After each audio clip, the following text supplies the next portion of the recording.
Hello everyone, welcome to iQuanta. आशा करता हूँ कि आप सभी लोग अच्छे होंगे। मेरा नाम है तरुण तिवारी और बात करने वाले हैं हम लोग इस वीडियो में about the important current affairs topics जो एग्ज़ाम अब आपके सामने है। 15 दिन लगभग रह गए हैं। तो अब देखा जाए तो जीके करंट अफेयर का भी रोल है। नो डाउट आपका नंबर नहीं जुड़ने वाला है तो बहुत ज़्यादा चिंतित आप नहीं होंगे, लेकिन यहाँ पर आपका परफॉर्मेंस काफ़ी बड़ा रोल प्ले करेगा आपके फाइनल सिलेक्शन। तो जीके करंट अफेयर में आपको भी पूरा कॉन्फिडेंस के साथ वो सारे क्वेश्चंस को अटेम्प्ट करने होंगे। 20 क्वेश्चन इन 10 मिनट्स। तो आप समझ सकते हैं एक्यूरेसी होनी चाहिए और बाकी आपका कमांड भी होना चाहिए। ठीक है कि वो सारे इंपॉर्टेंट जो नेशनल इंटरनेशनल टॉपिक्स रहे हैं, चर्चा में रहे हैं, छोटे छोटे देशों के बारे में भी आपको जानना होगा जहाँ पे मोदी जी गए।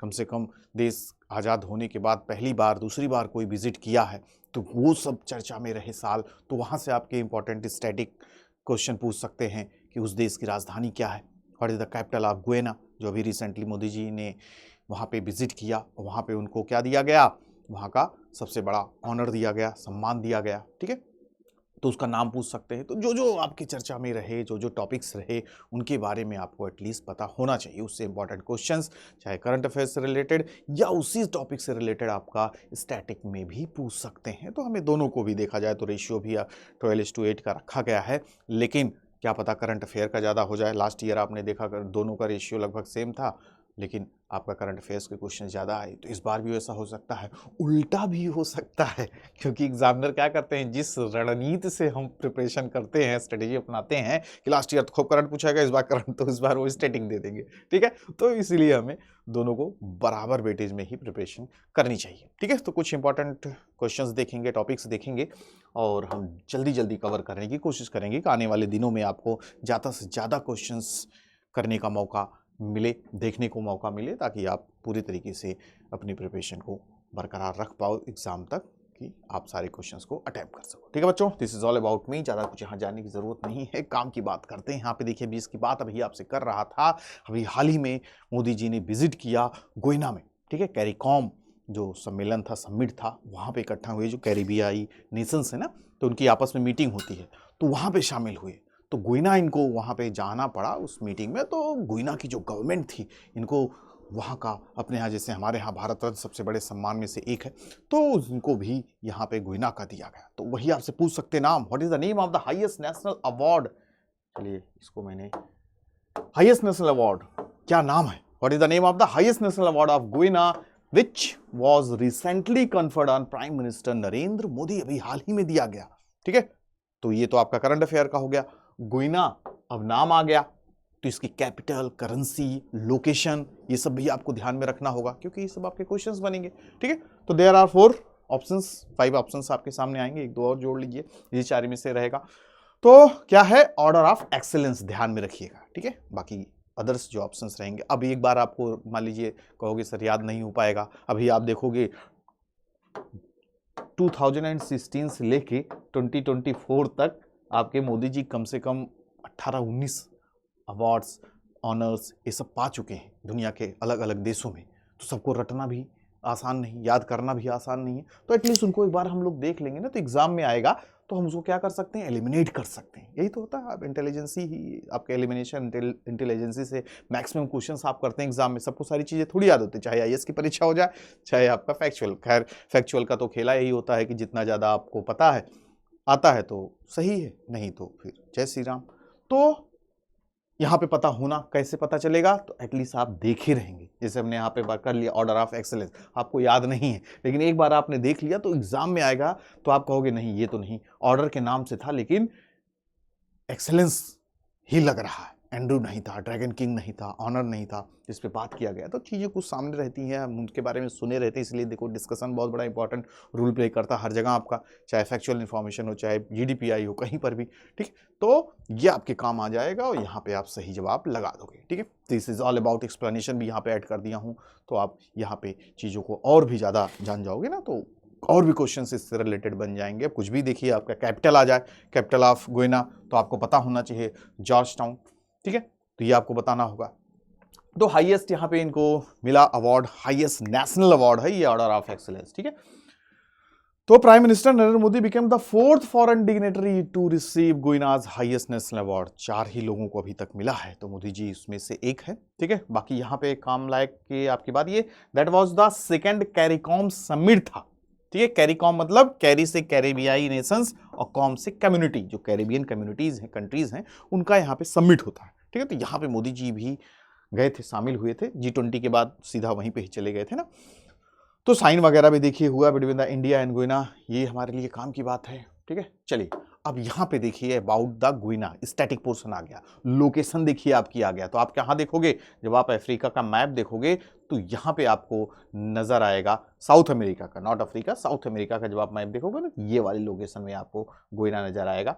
ठीक है, जो आपको पता होना चाहिए कहाँ पे लोकेशन है। तो यहाँ पे हमारे लिए काम की बात है, the capital of गुइना is George town. Currency भी ध्यान में रखिएगा। ठीक है, करेंसी, कैपिटल और देश के नाम देखिए, आपका इंपॉर्टेंट टॉपिक हो रहता है ना, हमेशा से एग्जाम में पूछे जाते हैं, तो इसका करेंसी ध्यान में रखिएगा। George town is the capital. President वगैरह आपसे नहीं पूछेंगे। ठीक है, लेकिन अगर मान लीजिए मोहम्मद इरफान अली है, ठीक है, याद रखना जरूरी है। ठीक है, तो ये हमारे लिए लोकेशन वगैरह हमने देख ही लिया। ठीक है, location north eastern corner of the south America. ठीक है, चलिए आगे बढ़ते हैं। कुछ क्वेश्चन इसी से रिलेटेड जो आपसे कह रहे थे, नंबर ऑफ ऑनर्स मिल चुके हैं, मोदी जी को सम्मानित किया जा चुका है देश के अलग अलग देशों के सबसे हाईएस्ट सिविलियन अवार्ड ऑनर। तो यहाँ पे आप देख सकते हैं नंबर ऑफ कंट्रीज 2016 से। तो अब यहाँ पे रिसेंटली देखिए, अभी कब मिला, यहाँ पे डोमिनिका अवार्ड ऑफ ऑनर दिया गया, जो कि डोमिनिका का हाईएस्ट नेशनल अवार्ड है। तो हाईएस्ट ही पाएंगे, छोटा मोटा तो नहीं पाएंगे, हमारे देश के सबसे बड़े प्रधानमंत्री है भाई साहब। Guyana's highest civilian award order of excellence के नाम से है, तो नाम भी थोड़ा ध्यान में रख सकते हैं, या ज्यादा डीप में ना जाके आपसे सिर्फ इतना पूछा जा सकता है कि रिसेंटली किस देश का मिला हाईएस्ट सिविलियन अवार्ड या नेशनल अवार्ड, या इनमें से किस देश के द्वारा नहीं दिया गया। ठीक है, तो इस तरीके से आपको ध्यान में रखना होगा, तो एलिमिनेट आप कर सकते हैं। तो कम से कम कंट्रीज को याद रखिए। फिजी का भी देखिए मिल चुका है, पलाऊ का मिल चुका है, ठीक है, पपुआ न्यूगिनी का भी मिल चुका है। अभी भी ऑप्शन में रहेगा, आप कहोगे नहीं पपुआ न्यूगिनी का तो नहीं मिलेगा, देखिए 2023 में ही पा गए हैं। ठीक है, फिर उसके बाद आपका और कौन कौन सी भी देखो, भूटान हाईएस्ट सिविलियन अवार्ड 2024 में इन्हों मिला, ये चर्चा में भी रहा। इसका नाम क्या है, order of the Druk Gyalpo award है। ठीक है, हर एक देश का यहाँ पे देखिए, भूटान का 2021 में मिला, यूएसए गए थे मोदी जी। ठीक है, legion of merit is a military award of the USA, वहां पे भी काफी बड़े लेवल पे सम्मानित किया गया। रसिया में देखो पुतिन जी ने दिया ऑर्डर ऑफ सेंट एंड्रयू, ये भी काफी चर्चा में रहा। ठीक है, इसको ध्यान में रखिएगा, 2019 में ही मिला, लेकिन रसिया के नाम से पूछा जा सकता है। ठीक है, तो ये रहा पैलेस्टीन, सऊदी अरेबिया, अफगानिस्तान। ठीक है, तो ये आप ध्यान में रखिएगा, कई सारे अवार्ड्स पाए। तो ये आपका टॉपिक साल भर का इंपॉर्टेंट रहा है। फिर यहाँ पे इंपॉर्टेंट क्वेश्चन एक और का करंट अफेयर का आ जाएगा।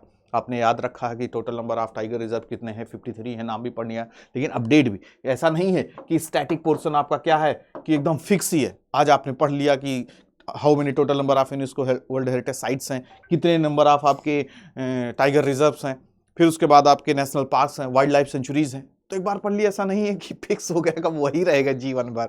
ठीक है, बदलते रहते हैं, हर 1-2 महीने पे अपडेट होते रहते हैं। अब ये 3-4 महीने या 5 महीने आप देखोगे 53, 54, 53, 54 आपके टाइगर रिजर्व थे, अब 57 पहुंच गया है। ठीक है, तो बढ़ने का रेशियो जिस हिसाब से बढ़ रहा है, तो आपको अपडेट भी रहना होगा। ठीक है, तो आपसे पूछ लेंगे how many total number of tiger reserve, या रिसेंटली कौन सा टाइगर रिजर्व आया है, या आप देखोगे पेंस टाइगर रिजर्व अभी रिसेंटली चर्चा में रहा है, तो किस स्टेट में है।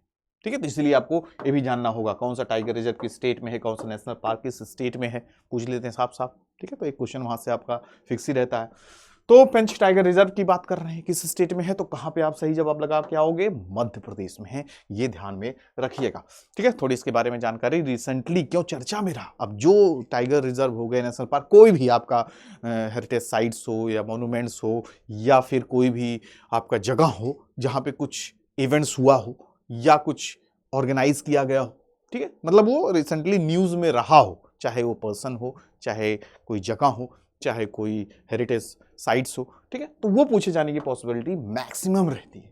तो यहाँ पे क्या हुआ, recently launched an advance AI system for the early detection of the forest fires. जंगल में आग वगैरह देखिए अक्सर लग जाती है, तो यहाँ पे पता लगाएंगे कहाँ कैसे क्या कारण से, तो इसलिए चर्चा में रहा। दैट्स वाई यहाँ पे एक क्वेश्चन आपका बन सकता है। अबाउट पेंच टाइगर रिजर्व के बारे में हम लोग थोड़ा जान जाएं। The tiger is located in the southern reaches of the Satpura hills in the Seoni and Chhindwara district of the Madhya Pradesh. तो एक ही डिस्ट्रिक्ट में नहीं रहते ना, काफी बड़े होते हैं जो आपके टाइगर रिजर्व नेशनल पार्क्स वगैरह होते हैं ना।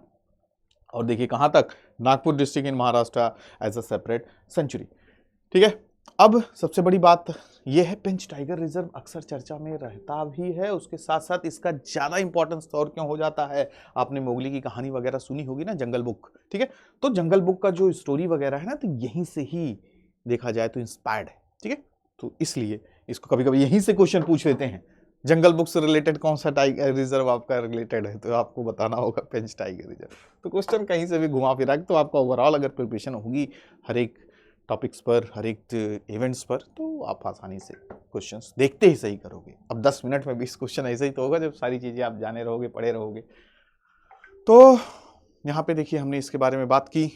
पेंच tiger reserve of Maharashtra has become India's first and Asia's 5th tiger reserve with dark sky park. ठीक है, कौन सा पार्क है जो डार्क स्काई पार्क है, तो ये भी आपको ध्यान में रखना होगा। ठीक है, तो ये आप इतना ध्यान रख लेंगे। बाकी अभी आपने देखा, आप बिहार का दूसरा, अभी तक एक ही हुआ करता ना, तो अभी रिसेंटली बिहार में दूसरा टाइगर रिजर्व भी आ गया है सामने, कैमूर सेंचुरी। ठीक है, तो ये ध्यान में रखिएगा। आफ्टर वाल्मीकि टाइगर रिजर्व, एक ही टाइगर रिजर्व हुआ करता था, वाल्मीकि टाइगर रिजर्व कहां पे, west Champaran district in Bihar. ठीक है, तब वो आपका कैमूर डिस्ट्रिक्ट में कैमूर वाइल्ड लाइफ सेंचुरी के नाम से होगा। ठीक है, कुछ वाइल्ड लाइफ सेंचुरीज होते हैं, कन्वर्ट कर दिए जाते हैं अकॉर्डिंग टू द जरूरतों के आधार पे। अब देखिए यहाँ पे एक और टाइगर रिजर्व, वीरांगना दुर्गावती टाइगर रिजर्व, ये क्या बन गया है, 7th tiger reserve of Madhya Pradesh बन गए। कभी कभी पूछ लेते हैं कि किन स्टेट्स में सबसे ज्यादा नंबर ऑफ नेशनल पार्क्स हैं, ज्यादा नंबर ऑफ टाइगर रिजर्व्स हैं। ठीक है, तो ये भी आपको पता होना चाहिए कौन सा पड़ा है। तो अब देखिए यहाँ पे India got 54 tiger reserve in Rajasthan. ठीक है, करौली एंड धौलपुर डिस्ट्रिक्ट। ठीक है, ये आपका 54th हो गया, 56 तक पहुंच चुका, 57 तक पहुंच गया। अभी आगे उसके बारे में चर्चा करेंगे कौन कौन सा है। ठीक है, चलिए बस इतना ही आपके लिए काम की बात है यहाँ पे। और यहाँ पे अब आप देख सकते हैं अबाउट G7, काफ़ी बड़ा मंच है, काफ़ी बड़ा प्लेटफॉर्म है, जो दुनिया की टॉप इकोनॉमीज हैं, टॉप नेशंस हैं। ठीक है, तो यहाँ पे आपसे पूछ सकते हैं, सिंपल यही आपसे उम्मीद किया जा रही है, कम से कम G7 के नेशंस के बारे में आप जान रहे हैं कि नहीं। G20 जो इतना बड़ा प्लेटफॉर्म है, उसमें कौन कौन से देश हैं आपको पता है या नहीं। या फिर ब्रिक्स का अभी हाल ही में आपने देखा क्या हुआ, सम्मेलन हुआ, ब्रिक्स समिट कहाँ पे हुआ, कितने टोटल नेशंस हैं, तो आप कहोगे BRICS, यस, मतलब 5 देश हैं, नहीं। ठीक है, बढ़ गए हैं, तो अपडेट आपको रहना होगा करंट सिनेरियो में क्या चल रहा है। तो ऐसे आपके सामने आ जाएं और या पूछें, सिर्फ 5 ही आपके सामने ऑप्शंस दे दिया जाए और पूछ लें इसमें से कौन सा ब्रिक्स का नेशन नहीं है। ठीक है, या इसमें से 4-5 देश नहीं, कितने देश हैं, तो Canada, Russia, Japan, Germany, Australia और भी देश है। तो इसमें यहाँ पे पूछा जा रहा है कि how many of the above are part of the group of 7, कितने देश हैं। तो अगर आप जानकारी होगी तो बता दोगे कि 3 देश हैं, 4 देश हैं या 5 देश हैं। ठीक है, यहाँ पे तो फिलहाल 3 ही देश हैं, तो ये आपके काम की चीज है। मेंबर कंट्रीज इतना आप पढ़ लेंगे तो आप एलिमिनेट कर लोगे। ठीक है, how many countries, Canada, France, Germany, Italy, Japan and the United kingdom और USA। ठीक है, ये सब आपके कंट्रीज हैं, ध्यान में रखिएगा। प्रेसिडेंसीज वगैरह इनका होता रहता है, अभी एनुअली रोटेट, जिस तरीके से ब्रिक्स के नेशंस हैं ना, जो मेंबर कंट्रीज होते हैं, तो सब अपना अपना एक बार ऑर्गेनाइज करते रहते। तो इस बार का जो आपका G7 समिट हुआ, तो अलग अलग मुद्दों पे बात हुई, इतना डीप आपको जानने की वैसे ज़रूरत नहीं, लेकिन अब देखा जाए तो मोटा मोटी हर एक कोई भी प्लेटफॉर्म पे जो समिट्स, कॉन्फ्रेंसेस वगैरह होती हैं, तो जो दुनिया भर के मेन मुद्दे हैं, जो हर एक देश में वो समस्या है, क्लाइमेट चेंज हमारे यहाँ भी समस्या है, इलिटरेसी, पॉवर्टी, ठीक है, तो ये सब, पॉपुलेशन एक्सपैंड होना, तो ये सब सारी चीज़ें हर जगह है। तो यहाँ पर भी देखिए आपकी बात होती है, इसलिए ओवरऑल डेमोक्रेसी से related, human rights, free and fair trade, environmental protection, peace and security, भाई सबको ज़रूरत है, तो इन्हीं सब मुद्दों पे बात होती है जितने भी आपके मंच बनते हैं। अब यहाँ पे बात आ जाती है मजदूरों की। तो अक्सर हमने सुना है, मनाते आए हैं, तो सिंपल सा क्वेश्चन है, लेकिन सिंपल क्वेश्चन में भी कभी कभी गलतियाँ हो जाती हैं। तो date and day and date, ठीक है, इनको भी अच्छे तरीके से आपको ध्यान में रखना है। कौन से दिन क्या मनाया जाता है, किस डेट पे मनाया जाता है, थीम वगैरह, जैसे कोई बड़े इवेंट्स है ना, तो उनकी थीम वगैरह भी आपको पता होने चाहिए। जैसे G20 का इस बार क्या थीम था, ब्रिक्स का क्या थीम था, ब्रिक्स 24 आपका जो ऑर्गेनाइज किया गया कहाँ पे हुआ, ठीक, तो बेसिक्स आपको पता होनी चाहिए। तो यहाँ पे when is the international workers day observe, तो कब मनाया जाता है विश्व मजदूर दिवस, 1 मई को, ठीक है। तो यहाँ पे हमें जानकारी क्या मिलना चाहिए, तो बेसिक्स आपका तो यही है कब मनाया जाता है। तो स्टार्ट कब हुआ था, देखिए 1 मई 1886 को सबसे पहले देखा जाए तो यहाँ पे क्या हुआ, स्ट्राइक हुआ by the labour union in the American industry city of Chicago में, ठीक है। तो पहली एक तरीके से स्ट्राइक थी मजदूरों की, वर्कर्स की, तो इसीलिए इस दिन को चुना गया, ठीक है। फिर उसके बाद लेबर वेलफेयर प्रोग्राम्स वगैरह लेके आए, कई सारे देश लेके आए, इंडिया भी लेके आया। फिर उसमें देखा जाए तो चेंजेस वगैरह हुए वर्किंग आवर्स से रिलेटेड, तो समय समय पे चीज़ें बदलती रही हैं। तो हमारे लिए काम की बात यही थी, इसको हमने कर लिया और हम आगे बढ़ेंगे। वर्कर्स जो हैं, अनऑर्गेनाइज सेक्टर्स के वर्कर्स जो हैं, तो उनके लिए भी सरकार भी कई सारी योजनाएं लेके आती है। तो ये भी आपका इस बार चर्चा का विषय रहा है, ठीक है। ई श्रम पोर्टल क्या है, ई श्रम पोर्टल, व्हाट इज ई श्रम पोर्टल, ऐसे ही क्वेश्चन आ गया आपके, ठीक है। तो ई श्रम पोर्टल क्या है, तो सरकार के द्वारा रजिस्ट्रेशन करने के लिए for the registering unorganised workers, ठीक है। तो आप जाके पोर्टल पे रजिस्टर करोगे, अपना आधार अकाउंट वगैरह सारी चीजें दोगे, तो सरकार के जो क्या कहते हैं वेलफेयर प्रोग्राम्स वगैरह हैं, ठीक है, जो आपके अलाउंसेस वगैरह मिलना, या फिर जैसे किसी के पास जॉब नहीं है तो सरकार अपना खुद जॉब देगी, तो उसके बारे में इंफॉर्मेशन मिलना, तो each and everything about the unorganised workers, उनके बेनिफिट के लिए, तो यहाँ पे आपको रजिस्टर करना होगा। तो जो भी सरकार के द्वारा दिए गए क्या हैं प्रोग्राम से उनका लाभ मिलेगा आपको, और स्कीम्स वगैरह का भी, ठीक है। तो ये आपके लिए काफ़ी इंपॉर्टेंट है, ध्यान में रखना। प्रधानमंत्री श्रम योग्य मानधन योजना भी इंपॉर्टेंट स्कीम है गवर्नमेंट की, जहां पे आप देखोगे पेंशंस वगैरह, आप देखिए भाई सरकारी नौकरी है तो भाई फिक्स ही है, आपका सैलरी का आधा मिलने ही वाला है। लेकिन ऐसे लोग भाई जिनके पास कोई जॉब ही नहीं थी, अनऑर्गेनाइज सेक्टर में मजदूरी करके गए, तो उनके लिए भी यहाँ पे सरकार ने व्यवस्था की है 3000 रुपया per month after attaining the age of 60 वर्ष की अवस्था के बाद आपको मिलेगा, ठीक है। फिर उसके बाद इफ द बेनिफिशरीज डाइज, अगर इनकी मृत्यु वगैरह हो जाती है तो बेनिफिशरीज स्पाउस उनको मिलेगा 50% ऑफ द पेंशन, ठीक है। तो ये सब प्रावधान, ये सब आपके प्रोविजंस किए गए हैं। चलिए, ये भी हमेशा से ही आयुष्मान भारत, मोदी जी देखो दुनिया के किसी भी मंच में जाएंगे, अभी G20 में गए, ब्रिक्स में गए, तो वहाँ पे बिगेस्ट अचीवमेंट्स अपने देश के बारे में इन्होंने इसी को रखा, और भी सारी चीज़ें थी, it is one of the. तो आयुष्मान भारत दुनिया की सबसे बड़ी देखा जाए तो योजनाओं में से एक, जो लोगों को इंश्योरेंस, हेल्थ इंश्योरेंस से रिलेटेड है, 5 लाख रुपए तक, 50 करोड़ से ज्यादा लोग इसमें कवर हो रहे हैं। तो वही पूछा जा रहा है यहाँ पे आपसे, Ayushman Bharat Diwas is celebrated annually on which day in India to raise awareness of the objective of the government Ayushman Bharat Yojana, ठीक है। हर एक दिन हम कोई दिन मनाते हैं ताकि लोगों तक वो बात पहुंचे, उसके बारे में चीज़ें हम लोग ऑर्गेनाइज वगैरह करते हैं, सेलिब्रेट भी करते हैं, ऑब्जर्व करते हैं, ताकि लोगों तक संदेश पहुंचे। जानो आज के समय में कितने लोगों को देखोगे पता ही नहीं है, जिनके लिए योजना आती है उनको भी पता ही नहीं रहता। कैसे भाई एक्सेस, अब आप कहोगे सर हर जगह तो अब तो चल ही रहा है, सोशल मीडिया है, आप देखोगे नेटवर्क पूरा हर जगह अवेलेबल है, लेकिन नहीं हो पाता, ठीक है। गाँव में आज भी देखोगे 70-80 करोड़ 90 करोड़ लोगों तक एक्सेस है आपका स्मार्टफोन का, ठीक है। अब आपको लगता है हर आदमी 2-2 फोन रखा है, तो गांव में सबके पास होगा। अब जो गरीब तबके के लोग, काफ़ी गरीब लोग हैं, तो उनके पास स्मार्टफोन कहाँ है, या है भी तो शायद नेट नहीं है, या वहाँ तक पहुँच नहीं है, जिनके लिए मेनली योजना लाई गई है। तो उसका लाभ कोई और ही उठा लेगा, अपना नाम चढ़वा के, पता चला वही इंश्योरेंस का फ़ायदा उठा रहा है। तो उसको अवेयर करने के लिए एक दिन भी चुना जाता है, तो इसको भी रखा गया है। तो कौन सा दिन है, ध्यान में रखिएगा, 30 अप्रैल का है, ठीक है। तो ये आपके लिए क्वेश्चन बन सकता है, ठीक है। प्रधानमंत्री Jan Arogya Yojana is also known as Ayushman Bharat Yojana, एक क्वेश्चन ही बन गया, आउट ऑफ विच प्रोग्राम या विच योजना is known as Ayushman Bharat को किस नाम से जानते हैं, तो प्रधानमंत्री जन आरोग्य योजना, PMJY, काफी हमेशा से चर्चा में रहा है, ठीक है। तो इसको यहाँ पे ऑब्जर्व करते हैं हम लोग, 50 करोड़ देख रहे हैं, 50 करोड़ लोग यहाँ पे कवर हो रहे हैं हु आर इकोनॉमिकली डिसएडवांटेज, ठीक है, जिनके पास पैसे की कमी। अब देखे हो आप, इलाज वगैरह आज के समय कितना महंगा हो गया है, तो आपके पास अगर आयुष्मान कार्ड, आयुष्मान भारत के तहत आप रजिस्टर्ड हैं, तो आपको सरकार क्या करेगी, 5 लाख तक का इंश्योरेंस कवर देगी। जो देखोगे 15 दिन बिफोर 3 डेज एडमिट के, 15 दिन आफ्टर द आपका जो इलाज वगैरह होगा। तो ये सब यहाँ पे सुविधाएं दी गई हैं, बस हमें जब ज़रूरत पड़े तो उसको हम उठा सकते हैं फ़ायदा। तो आयुष्मान भारत योजना भी देखिए यहाँ पे स्टैटिक आपका चला गया, कब इसको इंट्रोड्यूस किया गया, कब लॉन्च किया गया, तो इन द ईयर 2018 में किया गया by the prime minister Narendra Modi ji. Under this scheme free health insurance of ₹5 lakh is provided to more than 10.74 crore people and vulnerable family every year under the PMJAY scheme. ठीक है, तो यहीं पे देखिए लिखा गया ना, government provides 3 days of pre hospitalisation and 15 days of pre hospitalisation care to the patient. ठीक है, कैंसर तक का इलाज आपको सरकार यहाँ पे दे रही है। चलिए अब बात करते हैं कुछ वेल्दीएस्ट लोगों की।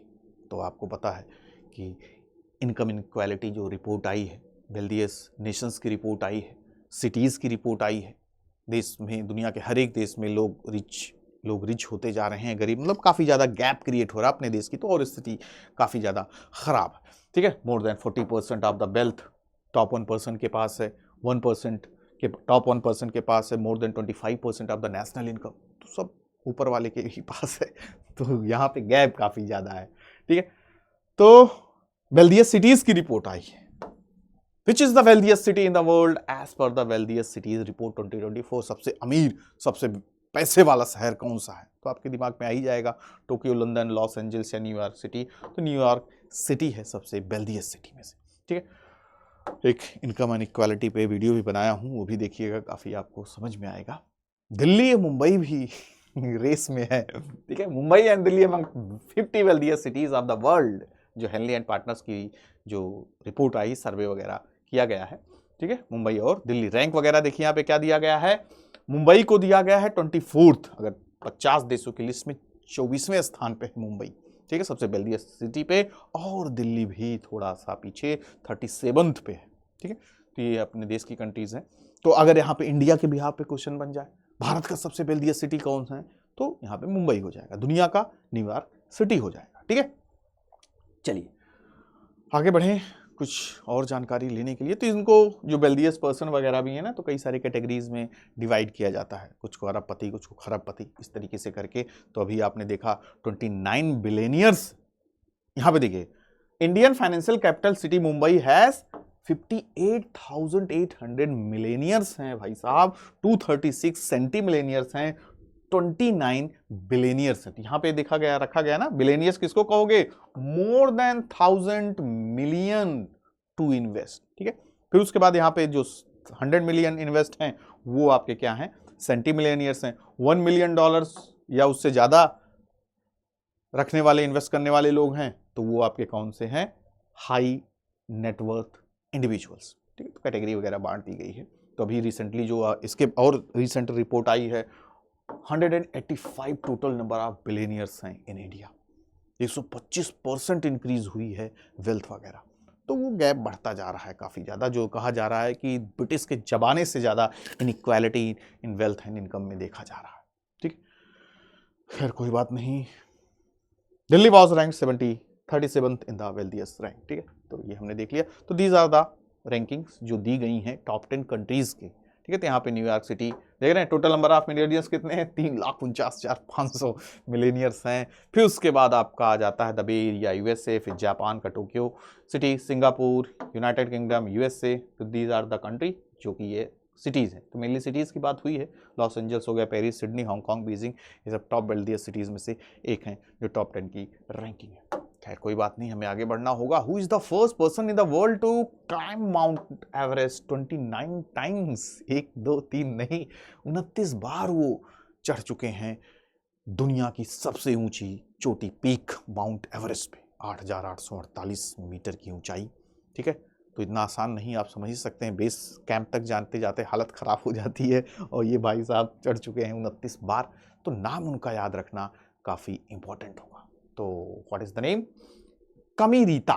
ठीक है, नाम याद रखिएगा, कामिरीता नाम है। बाकी इनको तो आप पहले जानते होंगे, शेरपा तेंजिंग नोरगे को, पसंग दावा को। तो ये हमारा राइट आंसर हो जाएगा, इनको ध्यान में रखिएगा। चढ़ते जा रहे हैं, भी चढ़ते जा रहे हैं, 90s से ही शुरू किए थे। ठीक है, कामिरीता ऑफ नेपाल, कहाँ के रहने वाले? नेपाल के हैं। तो 29 टाइम्स इन्होंने रिकॉर्ड बना दिया है, अपने ही रिकॉर्ड को इन्होंने तोड़ दिया है। ठीक है, तो बस इतना ही आपके लिए टोटल। यहाँ पे ये आपका स्टैटिक का क्वेश्चन यहाँ पे बन जाता है, कितना मीटर ऊंचा है या height of the Everest peak. ठीक है, तो 8848.86 एग्जैक्ट है। अगर फीट वगैरह में आपसे पूछ लिया जाए तो मोर देन 29,000 फीट से ऊपर है। ठीक है बच्चों, चलिए तो इनके बारे में सारी जानकारी है अबाउट द लेजेंडरी माउंटेनियर कामिरीता के बारे में। ठीक है, कब इनके जन्म वगैरह हुआ, देखिए इन द ईयर 1970। कह रहे भी इतना ज़्यादा हमें इनके बारे में जानने की ज़रूरत नहीं, बस नाम ही काफ़ी है हमारे लिए, एग्जाम में ही पूछा जाएगा किसने चढ़ा। ठीक है, 1994 में देखिए स्टार्ट किए 1992 में, तो पहली बार इन्होंने 1994 में चढ़े, उसके बाद चढ़ते ही जा रहे हैं और इन्होंने रिकॉर्ड पे रिकॉर्ड बनाना शुरू कर दिया। ठीक है, अब यहाँ पे देखिए कभी कभी क्वेश्चंस आपसे एग्जाम में पूछ लेता है कि जो माउंट एवरेस्ट को तो हम जानते हैं सबसे ऊंची चोटी है, तो अलग अलग जगह पे इसका अलग अलग नाम है। ठीक है, ये माउंट एवरेस्ट है जो आपका लोकेशन है, तो वहीं पे नेपाल भी पड़ेगा, इंडिया पड़ेगा, मतलब हर एक जोन में देखोगे सब अलग अलग हम लोग माउंट एवरेस्ट करते हैं। तो नेपाल में किस नाम से जाना जाता है, बहुत बार ये क्वेश्चन पूछा गया है। द नेम इज सागर माथा। ठीक है, Mount Everest is known as Sagar Matha, कहां पे, इन नेपाल। ठीक है, तो ये आपके लिए इंपॉर्टेंट क्वेश्चन यहां पे हो जाएगा। आगे बढ़ें, चलिए। अब ये तो हो गया अबाउट जो रिसेंटली आपके चढ़े हैं माउंट एवरेस्ट पर। अपने यहाँ के बारे में द गवर्नमेंट ऑफ इंडिया सबसे पहले किसने चढ़ा, 29 मई 1953 को न्यूजीलैंड के सर एडमंड हिलरी। अक्सर हम लोग बचपन से क्वेश्चन पढ़ते जा रहे हैं, पहले व्यक्ति कौन थे जो आपके सबसे ऊंची चोटी पर चढ़े, तो एडमंड हिलरी। ठीक है, और उनके साथ नेपाली इंडियन शेरपा तेंजिंग नोर्गे। ठीक है, तो दो लोग मिलकर यहाँ पे चढ़े थे, तो इन्हीं के नाम से कई सारे अवार्ड्स वगैरह भी देखिए दिया जाता है। ठीक है, पहली महिला भी पूछ लिया जाता है, who was the first women जो आपके माउंट एवरेस्ट पे गई, कौन थी, वछेंद्री पाल। नाम याद रखिएगा, इन विच ईयर, 1984 में, 23 मई 1984 में वछेंद्री पाल। और दो बार ये भी पूछा गया बहुत सारे एग्जाम्स में। ठीक है, दो बार कौन चढ़ा, तो ये आपकी संतोष यादव। तो मेरे लिए इन्हीं को ध्यान में रखिएगा आप लोग। ठीक है, बाकी सबसे बुजुर्ग सबसे जवान कौन चढ़ा ये आपके आने के नहीं, लेकिन यहाँ पे मैंने रख दिया है कि आप लोग थोड़ा ध्यान में रखिएगा। ओह, कभी US top most trading partner हुआ करता था, यूएई हुआ करता था। देखिए मैं तो कहीं क्वेश्चन तो नहीं लीक कर रहा हूँ, आपको बता रहा हूँ आंसर पहले ही देखो एलिमिनेट कर दे रहा हूँ प्रश्न पूछने से पहले ही। ठीक है, तो यहाँ पे ही प्रश्न पूछा गया है, the question is which country emerged as India's largest trading partner, narrowly surpassing the united state. पीछे छोड़ दिया यूएस को। ठीक है, 2-4-6 साल पहले आप देखोगे यूएई था टॉप आपका ट्रेडिंग पार्टनर इंडिया के साथ, फिर यूएस हुआ, अब यूएस को पीछे छोड़ते हुए चाइना हमारा सबसे बड़ा ट्रेडिंग पार्टनर बन गया। ठीक है, तो ये आपको ध्यान में रखना है। ठीक है, चलिए, तो this is all about data, जिससे पता चलेगा 118 बिलियन डॉलर का यहाँ पे ट्रेड वगैरह हुआ है, जो कि सबसे बड़े पार्टनर के रूप में निकल के आए हैं चाइना हमारे साथ। ठीक है, कई सारी चीज़ों में हम देखोगे handloom, spices, fruits, vegetables, iron ore. ठीक है, तो सारी चीज़ों को हम एक्सपोर्ट इम्पोर्ट कर रहे हैं। ठीक है, बाकी कुछ लोग कह रहे हैं कि लाइट मत खरीदना चाइना से, ये मत जलाना, उसकी इकोनॉमी को हम खराब कर देंगे, 70 रुपये का टिमटिमाती हुई दिवाली की लाइट। तो वही ना अभी बीच में चर्चा हुआ था कि हम चाइना की इकोनॉमी को गड़बड़ कर देंगे। तो यहाँ पे पता चला कि भाई साहब 78% जितने भी चीज़ों को हम इंपोर्ट करते हैं चाइना टोटल, ठीक है, टोटल दुनिया भर से जितना इंपोर्ट करते हैं 78% ऑफ द टोटल इंपोर्ट हमारा चाइना से ही होता है। तो फर्क हमें पड़ेगा, और चाइना जो टोटल एक्सपोर्ट करता है दुनिया भर में वो 2% अपने टोटल एक्सपोर्ट का सिर्फ 2% करता है। तो इसको क्या फर्क पड़ेगा, मान लो तुम बंद कर दिए कोई भी चीज खरीदना चाइना से, तो क्या ही फर्क पड़ेगा उसको। ठीक है, 2%। वही मैं देख रहा था ट्रेन में, दो लोग बहस भी कर रहे थे, तो बात सही है। ठीक है, तो भावनाओं में आके हमें कोई ऐसा डिसीजन नहीं लेना चाहिए। ठीक है, तो यहाँ पे देख रहे हैं हम लोग क्वेश्चंस कई सारे किए जो आपके लिए इंपॉर्टेंट हो जाएंगे। तो इसी तरीके से आपके लिए नंबर ऑफ वीडियोस में हम कई सारे टॉपिक्स, कई सारे क्वेश्चंस को कवर करेंगे, जो आपको एक फुल फ्लेश प्रिपरेशन कराएगा, कंप्लीट पैकेज। उसके साथ साथ कोर्सेज भी आपके अवेलेबल हैं, जहाँ पे नंबर ऑफ क्लासेस होने वाली हैं। वहाँ पे पूरा देखा जाए तो आपको डैशबोर्ड में कई सारे स्ट्रैटेजी के वीडियोस, करंट अफेयर के videos, monthly current affairs, one liner current affairs, तो वहाँ पे अवेलेबल है। तो वहाँ पे भी आप जाके इनरोल करके सारी चीज़ों का एक्सेस ले सकते हैं और अच्छे से पढ़ सकते हैं। तो इन 15 दिनों में आप बेहतर से बेहतर तैयारी कीजिए। बाकी सीमेट का देखिए एग्ज़ाम आपका आ रहा है, तो ये 1 डेढ़ महीना अब आपको अच्छी तरीके से मेहनत करनी होगी, पकड़ बना के रखनी होगी, ठीक है? और जितनी पकड़ होगी, जितनी अच्छी प्रिपरेशन होगी, उतना अच्छा कॉन्फिडेंस लेवल होगा और उतनी अच्छी आपका प्रिपरेशन होगा तो एग्ज़ाम भी जाएगा, ठीक है? कोई बात नहीं, आगे बढ़ते रहिए, पढ़ते रहिए, अच्छे से कॉन्फिडेंस लेवल आगे रखिए और उसके साथ-साथ चैनल को ज़रूर सब्सक्राइब कीजिए और आई क्वांटा के साथ बने रहिए। मिलते हैं नेक्स्ट वीडियो में, तब तक के लिए bye bye, take care to all of you, good luck.